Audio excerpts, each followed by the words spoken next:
اور وہ وقت یاد کرنے کے قابل ہے جب تمہارے پروردگار نے فرشتوں سے فرمایا کہ میں زمین میں اپنا نائب بنانے والا ہوں۔ انہوں نے کہا کیا تو اس میں ایسے شخص کو نائب بنانا چاہتا ہے جو خرابیاں کرے اور کچھ تو خون کرتا پھرے؟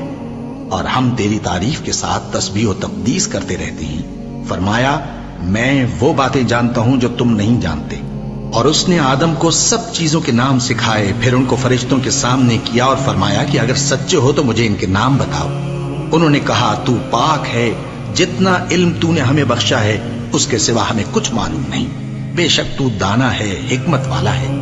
تب اللہ نے آدم کو حکم دیا کہ آدم تم ان کو ان چیزوں کے نام بتاؤ۔ سو جب انہوں نے ان کو ان کے نام بتائے تو فرشتوں سے فرمایا کیا میں نے تم سے نہیں کہا تھا کہ میں آسمانوں اور زمین کی سب پوشیدہ باتیں جانتا ہوں، اور جو تم ظاہر کرتے ہو اور جو پوشیدہ کرتے ہو سب مجھ کو معلوم ہے۔ اور جب ہم نے فرشتوں کو حکم دیا کہ آدم کے آگے سجدہ کرو تو وہ سب سجدے میں گر پڑے مگر شیطان نے انکار کیا اور غرور میں آ کر کافر بن گیا۔